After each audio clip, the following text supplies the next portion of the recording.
Assalamualaikum warahmatullahi wabarakatuh. Waalaikumsalam warahmatullahi wabarakatuh. Selamat siang Bapak dan Ibu Guru. Siang. Terima kasih. Assalamualaikum warahmatullahi wabarakatuh. Yang kedua kali. Syukur alhamdulillah kita panjatkan kehadirat Allah Subhanahu wa taala yang telah memberikan kita kesehatan sehingga bisa menghadiri atau bisa mendapatkan materi yaitu penyebaran pemahaman dan penerapan pengalaman budaya positif dengan saya Lila Silawati SPD, calon guru penggerak angkatan 8 dari SMP Muhammadiyah Tena Kabupaten Bima.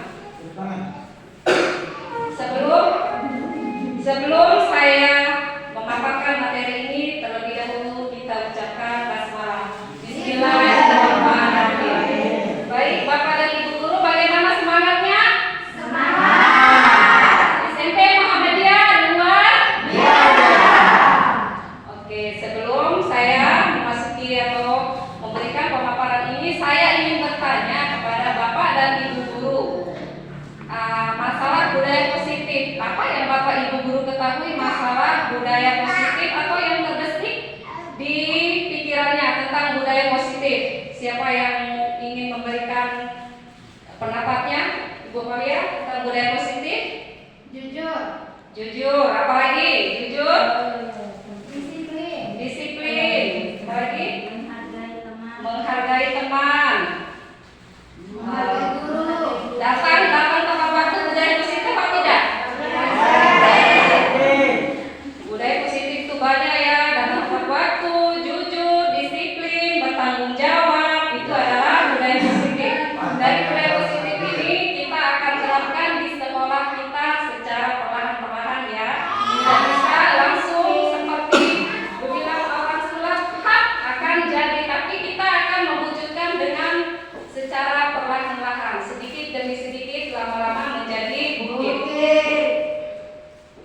Ya, sekarang ini adalah konsep inti dari budaya positif yang kita akan bahas pada kesempatan ini. Yang pertama, perubahan paradigma belajar.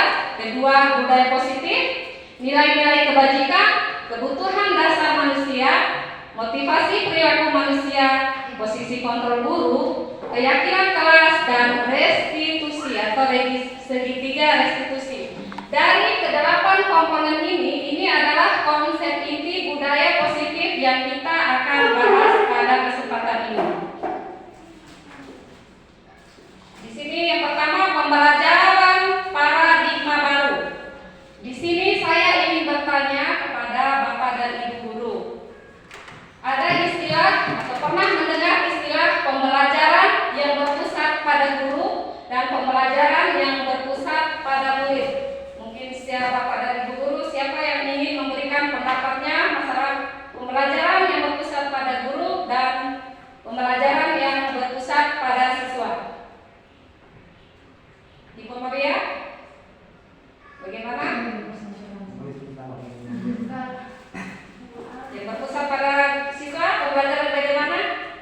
Yang dari guru ya. Ya. Kalau berpusat pada guru, gurunya sebagai fasilitator. Kemudian Pada siswa? Saya Bu. Oh iya, silakan. Kalau pembelajaran yang berpusat pada guru yang lebih dominan, guru yang memberikan masalah, kemudian guru lagi yang lebih menjelaskan semuanya pada siswa. Sedangkan kalau yang pembelajaran berpusat pada siswa, guru hanya menjadi fasilitator saja, siswa yang memecahkan sendiri masalahnya. Terima kasih, bagus sekali jawabannya Pak Suherman ya. Pembelajaran yang berpusat pada guru adalah pembelajaran hanya satu arah, hanya guru saja menjadi fasilitatornya. Guru hanya ceramah saja di depan. Guru itu tidak mengetahui kebutuhan siswa itu apa. Terus yang berpusat pada siswa adalah siswa yang lebih aktif. Jadi di sini yang lebih baik kita gunakan selama ini juga saya hanya melakukan pembelajaran yang satu arah. Kita tidak mengetahui kebutuhan siswa itu apa. Jadinya yang sekarang kita mulai lakukan adalah pembelajaran yang berpusat pada siswa. Kita harus mengetahui kebutuhan siswa apa. Sekarang pembelajaran dengan paradigma baru, yaitu pembelajaran yang dirancang berdasarkan prinsip pembelajaran berdiferensiasi atau pembelajaran yang berpusat pada siswa, sehingga peserta didik belajar sesuai kebutuhannya berdasarkan tahap perkembangan. Ini adalah cita-cita Bapak Ki Hajar Dewantara. Menurut Bapak Ki Hajar Dewantara di sana, guru diibaratkan sebagai petani. Petani itu hanya bisa merawat tanaman itu supaya mendapatkan hasil yang maksimal. Begitu juga kita sebagai guru, kita harus bisa memberi motivasi, memberi pembelajaran kepada siswa supaya apa yang kita berikan kepada siswa itu supaya berhasil. Jadinya guru itu tidak bisa menuntut, tapi hanya menuntun siswa itu supaya sesuai dengan kodrat alam dan kodrat zaman. Ini sesuai dengan mewujudkan profil pelajar Pancasila. Profil pelajar Pancasila itu adalah 6. Yang pertama, beriman, bertakwa kepada Tuhan Yang Maha Esa, dan berakhlak mulia. Contohnya, kita sebagai agama Islam itu menjalankan perintah Allah dan menjauhi segala larangannya. Yang kedua, berkepentingan global. Berkepentingan global itu seperti kita menghargai budaya kita. Kita juga mengetahui apa sih budaya kita. Misalnya kita orang Bima, anak-anak itu harus tahu budaya kita orang Bima, dan juga mereka harus mengetahui kebudayaan orang-orang Barat itu. Tidak semestinya harus mengetahui kebudayaan di dalam negeri, tapi di dalam atau di luar negeri. Yang ketiga, mandiri. Siswa itu mandiri. Mandiri itu tidak tergantung kepada orang lain. Siswa itu bisa mandiri secara sendirinya. Yang keempat, bergotong royong. Usia bergotong royong ini adalah berkolaborasi dengan teman-teman di sekolah, dengan membersihkan lingkungan sekolah, membersihkan ruang kelas. Jadi dia berkolaborasi, bekerja sama. Siswa tidak seharusnya atau tidak di sekolah saja mereka bergotong royong, tetapi di rumah juga membantu orang tua, membersihkan rumah. Di masyarakat juga ikut dengan kerja bakti bergotong royong. Selanjutnya, bernalar kritis. Bernalar kritis ini adalah siswa itu pikirannya kritis atau pemikiran yang tingkat tinggi. Selanjutnya, kreatif. Kreatif itu bisa menghasilkan ide-ide kreatif atau menghasilkan sesuatu yang berbeda. Yang bisa menggambar, ya kita akan menggambar. Dengan kreatif tidak hanya mendengarkan pembahasan guru. Masih semangat Bapak dan Ibu guru? Semangat ya. Nah, sekarang ini adalah miskonsepsi tentang teori kontrol. Ini adalah miskonsepsi, adalah ilusi guru mengontrol murid. Misalnya di dalam kelas ini siswa yang nakal kita iming-iming, nah kamu jangan nakal ya, ibu kasih uang nanti, kasih uang. Memang di situ siswa itu akan senang karena kita akan memberikan uang, tetapi di dalam diri anak-anak itu tidak ada motivasi intrinsiknya, tetapi hanya ekstrinsiknya karena kita memberikan uang. Jadinya ini hanya ilusi guru saja. Hanya kita memberikan apa ya, siswa itu kita hanya merayunya saja. Memang anak itu, iya bu, saya akan tidak nakal. Itu adalah hanya ilusi kita saja. Sebenarnya itu tidak baik kita lakukan karena hanya motivasi di luar saja. Kalau motivasi di dalam diri anak itu tidak ada. Terus yang kedua, ilusi bahwa semua penguatan positif efektif itu bermanfaat bagi siswa. Semua penguatan kita, maksudnya siswa yang yang nakal ya, yang nakal kita berikan penguatan positif. Nah, kamu jangan nakal, jangan lari-lari. Memang siswa itu karena mereka itu takut dihukum. Itu hanya motivasi di luar saja. Kita motivasi atau melarang. Di dalam diri anak itu tidak ada motivasinya. Itu tidak akan menutup kemungkinan untuk lain waktu atau Bapak dan Ibu guru lengah, pasti siswa itu akan melakukan hal yang sama. Itu adalah hanya ilusi atau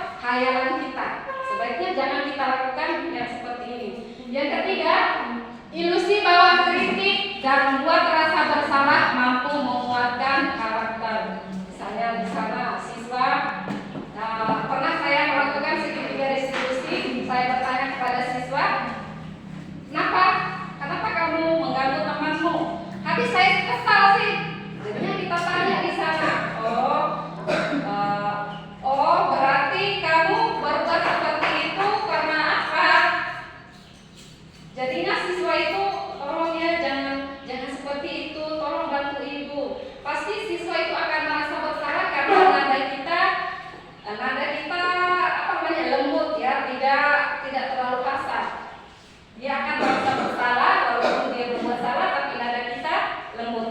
Yang keempat, ilusi bahwa orang dewasa itu berhak memaksa. Kita sebagai bapak dan ibu guru, kita ini orang dewasa, sudah dewasa ya, tapi tidak menutup kemungkinan kita harus memaksa siswa itu.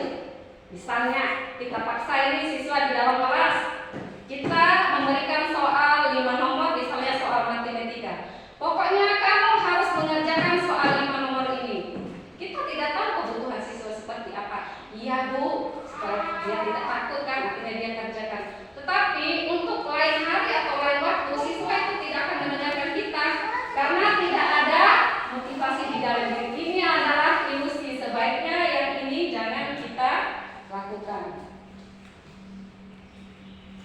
Selanjutnya, mengubah paradigma stimulus respon ke pendekatan teori kontrol. Ini adalah perbedaan stimulus respon dan teori kontrol. Yang pertama, realitas, kebutuhan kita sama. Menurut teori kontrol, realitas atau kebutuhan kita berbeda. Berbeda ya, misalnya di dalam kelas siswa yang perempuan dan laki-laki itu pasti kebutuhannya berbeda. Misalnya kita mengajar ini, saya juga pernah melakukan. Misalnya pada saat kita menjelaskan, kita ngomong ini di depan, siswa itu ada yang tidak memperhatikan kita. Kenapa kamu tidak menulis? Kenapa kamu tidak mencatat? Ternyata kita harus sebenarnya salah kita ngomong seperti itu. Sebenarnya kita harus mendekati siswa itu. Kenapa kamu tidak mencatat? Ternyata dia itu tidak menulis. Di sana berbeda ya. Jika siswa tidak bisa menulis, kita arahkan menulis. Jika tidak bisa membaca, kita ajarkan membaca. Karena kebutuhan siswa itu berbeda. Adalah menurut teori yang kedua, semua orang melihat hal yang sama. Menurut teori kontrol, setiap orang memiliki gambaran yang berbeda. Ini orangnya, gambaran kita berbeda atau tujuan anak-anak itu berbeda. Kita tidak boleh menyamakan. Di sini berbeda. Yang ketiga, kita mencoba mengubah orang agar berpandangan sama dengan kita. Jika menurut teori kontrol, kita berusaha memahami pandangan orang lain tentang dunia. Menurut pandangan itu kita tidak bisa mengubah ya untuk pandangan orang lain supaya berpandangan dengan kita. Misalnya saya ini ingin mengubah pandangan Ibu Johari tentang dunia. Kalau jika tidak ada motivasi di dalam dirinya untuk mengubah itu, jadi kita tidak bisa karena tidak ada motivasi di dalam dirinya, hanya motivasi di luarnya saja. Motivasi itu bisa berubah dia karena tidak ada gerakan di dalam hatinya. Yang keempat, perilaku buruk bila dilihat sebagai suatu kesalahan. Menurut teori kontrol, semua perilaku memiliki tujuan. Di sini, misalnya siswa kita, siswa yang nakal di dalam kelas ini, mereka membutuhkan apa sih di dalam kelas itu? Atau mengganggu temannya atau lari-lari di luar? Berarti mereka itu memiliki tujuan, yaitu tujuannya ingin senang-senang, supaya refresh atau supaya tidak menutup pikirannya. Itu semua perilaku itu memiliki tujuan. Kita berpindah tempat saja, kita ingin memiliki tujuan. Misalnya kita duduk ini tidak nyaman. Jika kita ingin berpindah, artinya kita memiliki tujuan ya. Yang kelima, orang lain bisa mengontrol saya, hanya Anda yang bisa mengontrol diri Anda. Misalnya di sini sudah kita kerjakan atau pernah saya coba ini. Misalnya kita menggenggam tangan kita, karena teori kontrol itu ada pada diri kita. Sekuat apapun orang lain ingin membuka kepalan tangan kita ini, jika kita tidak memberi izin, kepalan tangan kita ini tidak akan terbuka.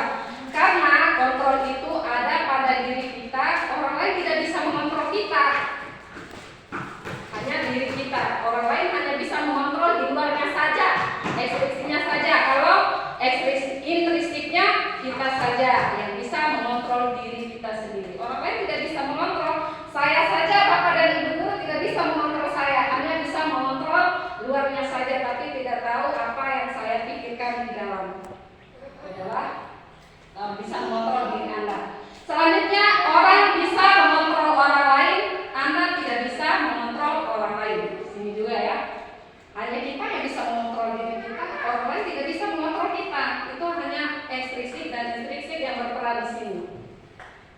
Selanjutnya, pemaksaan ada tujuan yang gagal.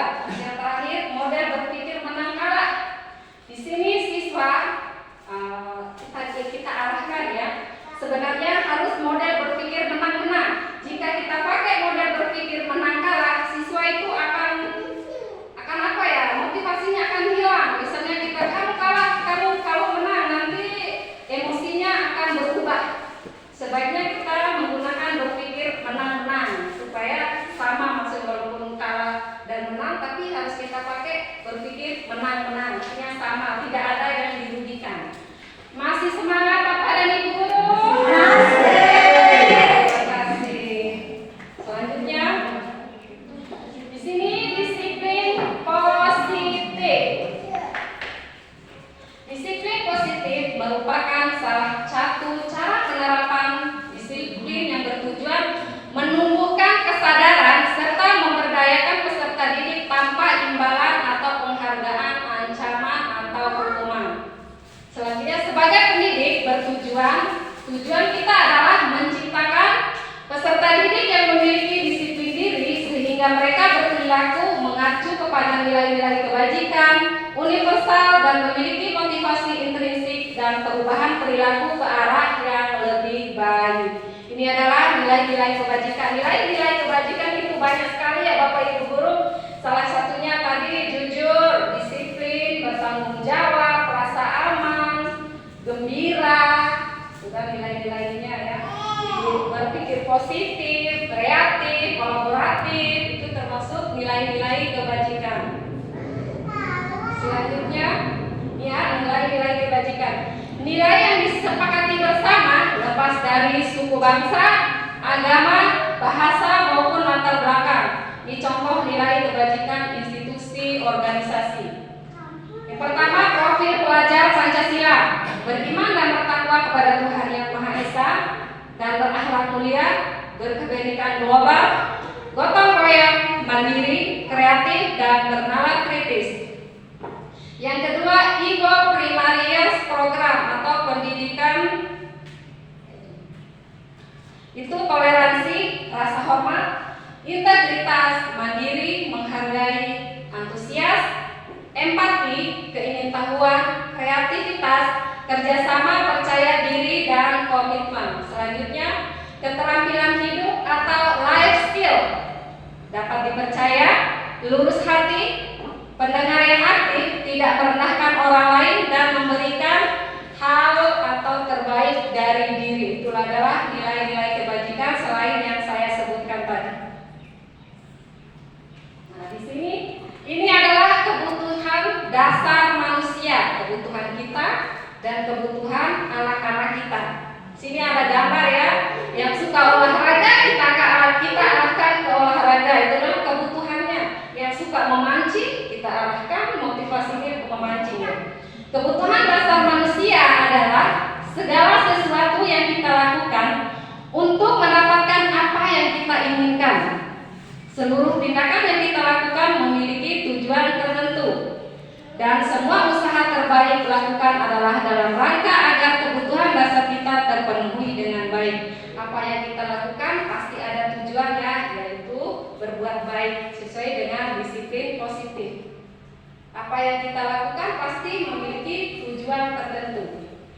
Selanjutnya, yang ini adalah 5 kebutuhan dasar manusia.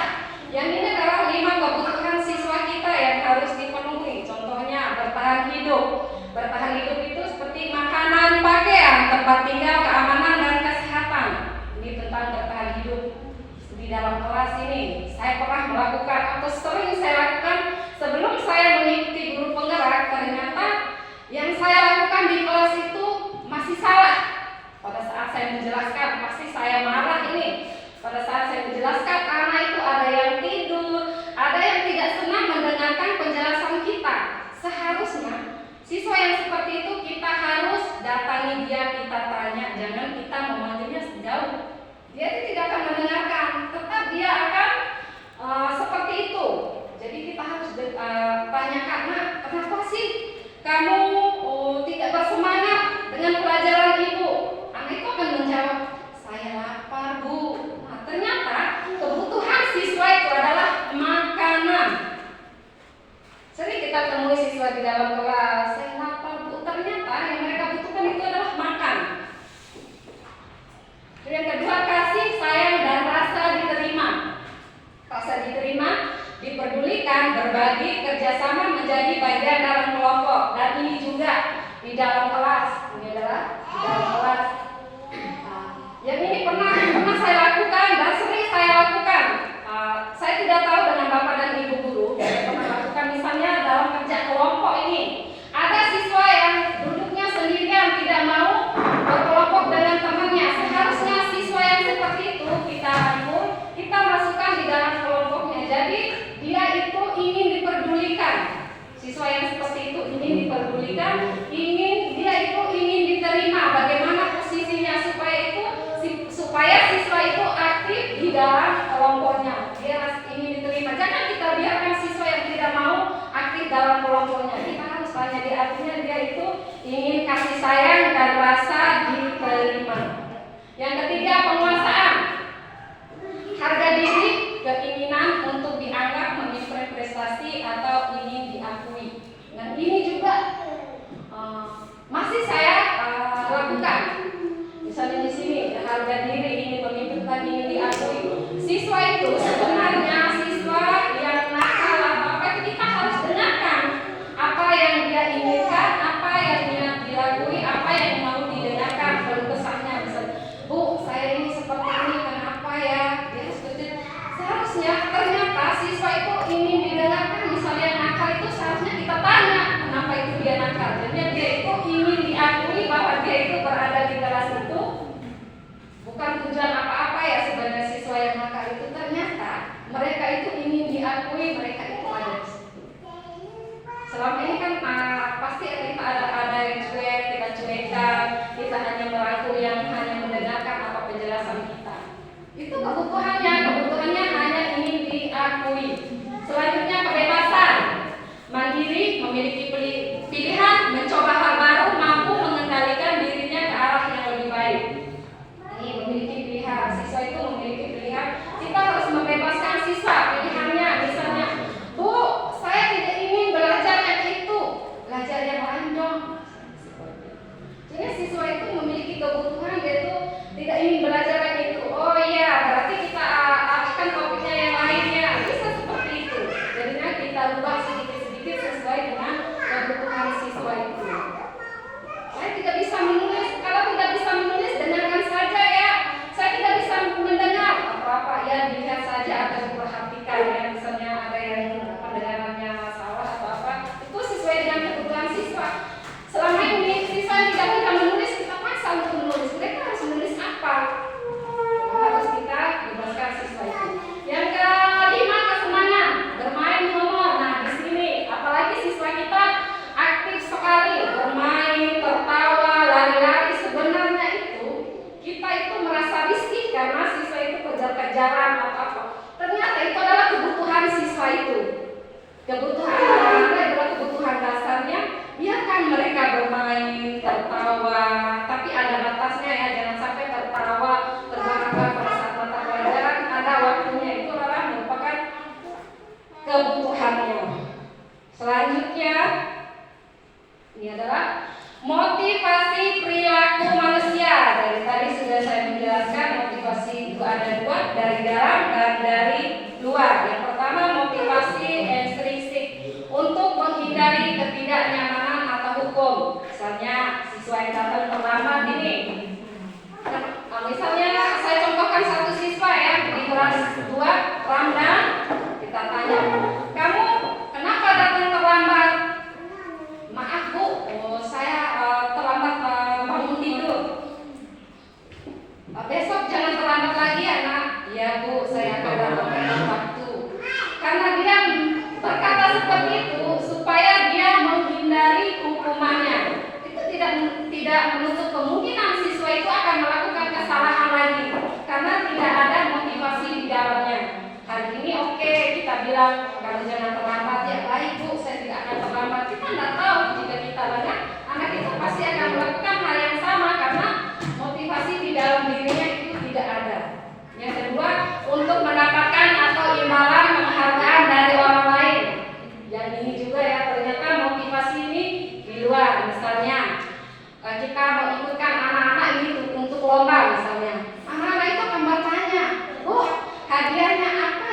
kita lomba. Hadiahnya apa kira-kira?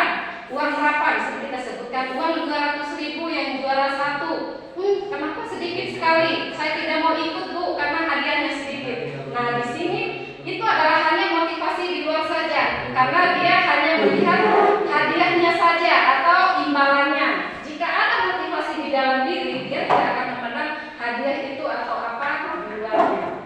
Itulah motivasinya. Yang kedua ini motivasi di dalam diri anak-anak, di dalam diri kita juga sebagai bapak dan ibu guru adalah motivasi intrinsik. Untuk menjadi orang yang mereka inginkan dan menghargai diri sendiri dengan nilai-nilai yang mereka percaya.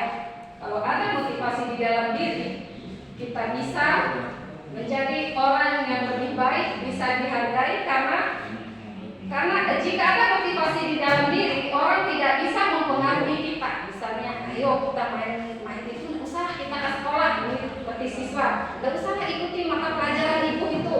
Jika siswa itu sudah memiliki motivasi, senang dengan mata pelajaran di sekolah, siswa itu tidak bisa dipengaruhi karena ada motivasi yang tertanam di dalam. Jadi motivasi NSD itu akan kalah. Masih semangat Bapak dan Ibu guru? Ya kan sudah bukan waktu. Nah di sini adalah hukuman, konsekuensi dan restitusi. Bapak dan Ibu guru pasti sudah tahu ya, hukuman dan konsekuensi. Kalau yang ketiga ini restitusi, saya baru tahu ternyata ada restitusi yang seharusnya kita gunakan. Pada saat saya mengikuti ini ternyata restitusi ada yang sering kita gunakan, hukuman dan konsekuensi. Pertama itu jika hukuman tidak terencana, tiba-tiba murid tidak tahu apa yang akan terjadi, tidak dielakkan, bersifat satu arah, berupa hukuman fisik. Tiba-tiba siswa ini yang terlambat atau apa ya, mengganggu temannya. Saya pernah melakukan ini waktu saya tidak mengajar di sini. Pernah saya melakukan, siswa ini tidak mengerjakan tugas, saya suruh keluar dan lari keliling lapangan. Itu adalah hukuman ya, tidak terencana secara tiba-tiba. Siswa itu jika tidak mengerjakan tugas, siswa itu tidak tahu saya diberi hukuman apa ya sama ibu guru nanti jika saya tidak mengerjakan tugas. Itulah hukuman itu tidak terencana. Murid tidak dilibatkan, apa dari hukuman itu bersifat satu arah berupa hukuman. Sebaiknya hukuman ini jangan kita lakukan. Yang kedua, konsekuensi terencana, disepakati sesuai peraturan, murid tetap dibuat tidak nyaman, sikap guru selalu monitor. Konsekuensi sudah disepakati. Kalian sudah tahu peraturan sekolah kita datang jam 7. Itu sudah terencana ya. Tapi ada juga siswa yang tidak datang tepat waktu. Itu juga guru ya, bukan siswa saja di sini. Sikap guru selalu monitor, hanya memonitor siswa saja. Kamu tidak boleh berbuat itu, kamu tidak boleh seperti itu. Itu adalah yang terencana, hanya monitor saja ya. Sebaiknya yang ini jangan kita lakukan. Yang bagus kita lakukan adalah restitusi. Proses menciptakan kondisi bagi murid untuk memperbaiki kesalahan, proses kolaboratif yang mengajarkan murid untuk mencari solusi sendiri. Sini misalnya siswa yang berbuat salah ini, kita tanyakan, pernah saya melakukan ini, saya tanya kepada siswa, Atiatun, kenapa kamu tadi ada laporan dari wali kelas atau ketua kelas, kamu tadi berantem dengan Ramdan? Iya Bu. Di sana kita harus menanyakan siswa itu kesalahannya apa, terus kita tanya bagaimana cara siswa itu memperbaiki kesalahannya. Itu adalah restitusi. Mereka membuat kesalahan dan mereka mencari solusinya. Itu adalah kita gunakan restitusi. Sebaiknya kita lakukan mulai sekarang ya. Untuk budaya positifnya menggunakan restitusi. Hukuman dan konsekuensi kita stopkan dulu. Sebaiknya kita lakukan yang ini. Nah, di sini posisi kita 5, posisi kontrol. Saya ingin bertanya kepada Bapak dan Ibu guru, dari 5 posisi kontrol ini, posisi manakah yang pernah dilakukan oleh Bapak guru? Teman. Sebagai teman. Posisi apa lagi? Pemantau. Pemantau. Penghukum. Pembuat merasa bersalah? Iya. Iya. Oke, 5 posisi kontrol. Saya juga pernah melakukan kayaknya semuanya ini ya. Tapi kita tidak tahu posisi yang mana yang lebih bagus kita gunakan dan lebih bagus tidak kita lakukan dari 5 posisi kontrol ini. Kita lihat ya satu persatu. Ini contoh penerapan posisi 5 kontrol guru. Ini adalah kasus ya. Kasusnya, siswa tidak memakai atribut lengkap saat upacara bendera. Jika kita sebagai penghukum hormat pada bendera 1 jam, siswa yang tidak memakai atribut mereka akan hormat ya, karena kita sebagai penghukum. Jadi sebaiknya tidak melakukan yang ini. Kalau membuat merasa bersalah, kalau nadanya ya, kalau untuk penghukum nadanya pasti keras. Hormat pada bendera 1 jam karena kamu tidak memakai lengkap atributnya. Kalau penghukum nadanya akan keras. Jika di dalam kelas, saya contohkan di dalam kelas. Jika kita sebagai penghukum di dalam kelas, cenderung siswa itu akan menjadi pendendam. Siswa itu tidak akan suka pada kita dan siswa tidak suka pada mata pelajaran kita jika kita memposisikan sebagai penghukum. Sebaiknya jangan kita lakukan sebagai penghukum. Yang kedua, membuat merasa bersalah. Membuat merasa bersalah ini nadanya lembut ya. Berapa kali Bapak Ibu guru harus berikan tahu kamu kalau saja mengecewakan Bapak Ibu guru? Sudah berapa kali ya? Sudah berapa kali kamu Ibu kasih tahu? Kamu sering saja mengecewakan Bapak dan Ibu guru. Pasti anak itu akan merasa, iya Bu, untuk minggu depan saya tidak akan mengulangi lagi. Karena nada kita lembut, jadinya siswa itu merasa bersalah karena dia tidak memakai atribut yang lengkap. Ini adalah sebagai pembuat merasa bersalah. Nadanya jangan sampai pendek-pendek karena merasa bersalah. Nadanya harus lembut atau kita rangkul. Yang ketiga, sebagai teman ini kita datangi siswa ini, kita rangkul. Saya sering sebagai teman anak-anak itu, pada saat anak-anak itu jalan, saya sering merangkulnya. Ayo dong, ikuti aturan sekolah. Tolong bantu Bapak Ibu sekali ini ya. Ya sudah, tidak apa-apa. Lain kali jangan sampai berbuat seperti ini lagi ya. Kalau kita sebagai teman, kita sudah bilang pada anak, tolong ya. Ya, tak apa-apalah sekali ini kamu tidak memakai atributnya. Jangan sampai berbuat seperti. Jika kita menggunakan posisi seperti ini, siswa itu akan bilang iya saja karena motivasinya hanya di luar. Intinya ya hanya motivasi dari luar. Dan sebagai pemantau ini istilahnya sama seperti satpam. Pemantau. Kamu sudah melanggar peraturan sekolah. Kamu tahu konsekuensinya. Setelah upacara kamu beli atribut ke toko dan jangan diulangi lagi. Di sini kita sebagai pemantau dari jauh, kita melihat siswa itu tidak memakai atribut dan kita hanya bilang bahwa siswa itu beli perlengkapan atributnya. Yang ini sebaiknya jangan kita lakukan, hanya memantau saja dari luar. Jangan motivasi di luarnya. Kalau motivasi di dalam dirinya tidak ada. Nah, yang ini yang harus kita pakai itu 5 posisi kontrol. Bisa guru, kepala sekolah juga memakai posisi yang ini. Apakah kamu tahu kesalahanmu? Kira-kira bagaimana kamu memperbaiki kesalahanmu? Jika kita posisikan diri sebagai posisi kontrol manajer, kita harus tanya siswa itu kesalahan kamu apa. Misalnya contoh kasus siswa yang terlambat. Ramdan, tadi ada laporan dari guru piket, katanya kamu terlambat. Iya Bu, saya terlambat. Kamu terlambat karena apa?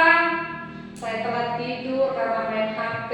Kamu tahu kesalahanmu? Iya Bu, terlambat. Keyakinan kelas apa yang telah kamu langgar? Disiplin Bu. Oke, baik, disiplin ya. Kira-kira bagaimana cara kamu memperbaiki kesalahanmu?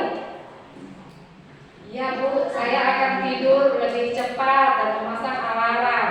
Nah, jadinya siswa itu kita tanya kesalahannya, kemudian dia akan memperbaiki kesalahannya. Sebaiknya kita sebagai manajer. Nah, di sini saya ingin bertanya, setelah saya menjelaskan 5 posisi kontrol tadi, apakah sudah dipahami semua? Insya Allah. Insya Allah ya. Di sini posisi kita kontrol apakah aku, itu dulu ya. Sini. Saya kecewa sekali dengan kamu. Posisi apakah yang ini? Teman? Merasa bersalah. Teman? Atau penghukum? Oke, kita lihat jawabannya. Saya kecewa sekali dengan kamu. Ya, pembuat merasa bersalah. Ya, bagus sekali jawabannya. Terus yang ke selanjutnya, kamu tidak pernah benar melakukannya. Posisi apakah yang ini? Teman?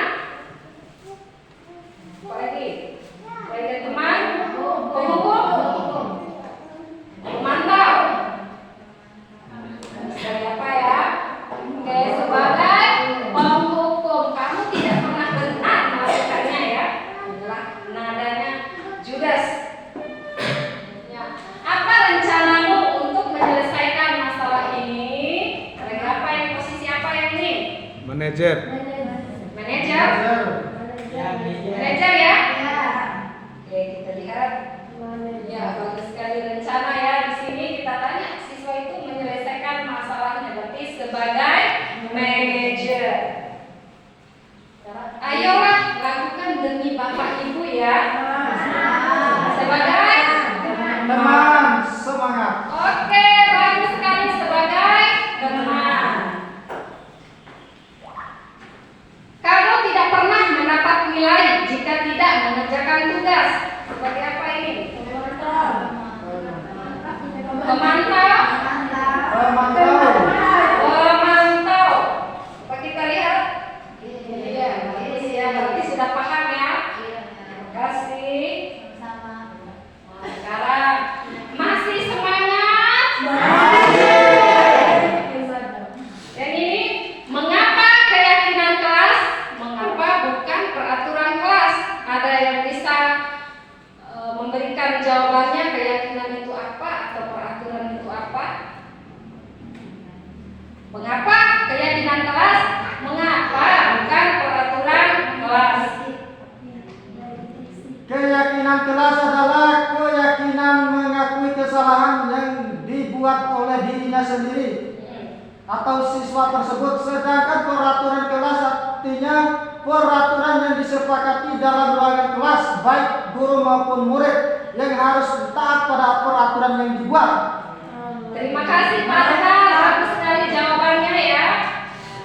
Intinya keyakinan kelas itu adalah yakin yang ada di dalam diri, peraturan itu adalah peraturan yang ada di luar atau yang kelihatan ya, adalah intrinsik. Ini adalah bagaimana kita pembentukan keyakinan kelas. Saya pernah melakukan ini ya kemarin, hanya saya tidak memvideokan keyakinan kelas. Untuk membuat keyakinan kelas di seluruh kelas bersifat abstrak berupa pertanyaan universal dibuat dalam pernyataan positif. Sedikit saja agar mudah diingat, sesuai dengan kondisi kelas dan sekolah sehingga mudah diterapkan. Semua warga sekolah, warga kelas dilibatkan saat membuat keyakinan kelas. Keyakinan kelas itu harus pernyataan yang positif, jangan ada kata jangan. Misalnya, datang tepat waktu, menghormati guru, disiplin, misalnya, atau jujur. Jadinya kita sesuaikan dengan kondisi kelas kita supaya mudah diingat. Jangan terlalu banyak. Jika terlalu banyak, anak-anak itu tidak akan bisa ingat atau akan lupa. Itu adalah keyakinannya. Semua warga kelas, semua anak-anak itu dilibatkan di dalam kelas itu untuk membuat atau menuliskan apa yang diinginkan oleh anak-anak itu. Jangan sampai tidak aktif semua dalam pembentukan keyakinan kelas. Nah, di sini segitiga restitusi, yaitu suatu proses dialog yang dijalankan oleh guru agar dapat menghasilkan murid yang mandiri dan bertanggung jawab. Tahapan segitiga restitusi, saya sudah tadi menjelaskan contoh-contoh segitiga restitusi itu menstabilkan identitas, yang kedua memvalidasi tindakan, yang ketiga menanyakan keyakinan. Nah, ini adalah contoh-contoh bagaimana caranya kita menanyakan kepada siswa itu cara menstabilkan identitasnya. Berdasarkan prinsip membuat kesalahan adalah bagian dari proses pembelajaran. Contoh ini adalah contoh pertanyaan. Berbuat salah itu wajar, bilang para anak-anak kita. Tidak ada manusia yang sempurna. Bapak Ibu juga pernah melakukan itu. Bapak Ibu tidak mau mencari siapa yang salah, tapi Bapak Ibu ingin mencari solusi dari permasalahan ini.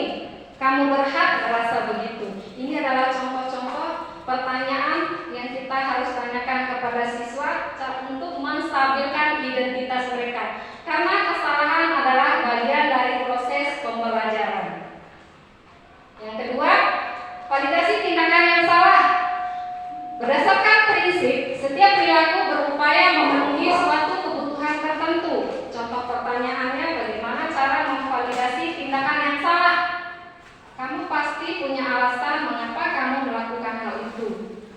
Yang kedua, padahal kamu bisa melakukan hal yang lebih buruk dari ini ya.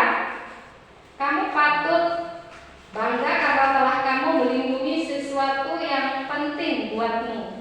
Yang selanjutnya, kamu melakukannya karena mempertahankan sesuatu yang penting bagimu. Ini adalah juga contoh pertanyaan yang akan kita tanyakan, yang harus kita tanyakan kepada siswa, bagaimana cara kita memvalidasi tindakan yang salah kepada siswa kita. Yang ketiga, ini menanyakan keyakinan.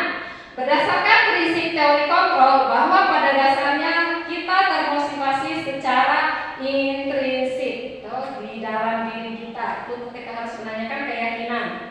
Apa keyakinan kelas kita? Sudah disepakati ya. Nilai-nilai apa yang telah kita sepakati bersama? Seperti apa gambaran sebuah kelas yang ideal buat kamu? Kamu ingin menjadi orang yang seperti apa? Ini adalah contoh pertanyaan kita menanyakan kepada siswa kita, menanyakan keyakinannya. Nah, kita sudah sampai di akhir, itu penutup. Dalam penerapan program disiplin positif, hendaknya guru memiliki standar kepribadian profesional dan sosial yang baik, di mana guru mampu merefleksi dirinya dalam posisi kontrol saat ini, bagaimana perjalanan dirinya sebagai among atau manajer yang menuntun murid-muridnya menjadi insan mandiri, merdeka, dan bertanggung jawab. Dan terima kasih Bapak dan Ibu guru. Sekian mungkin yang bisa saya sampaikan. Semoga apa yang sudah saya sampaikan bisa kita jalankan di sekolah kita, karena tidak bisa kita melakukan secara cepat. Ini hanyalah butuh proses. Mungkin itu saja yang bisa saya sampaikan. Lebih dan kurangnya saya mohon maaf. Wabillahi taufiq wal hidayah. Wassalamualaikum warahmatullahi wabarakatuh.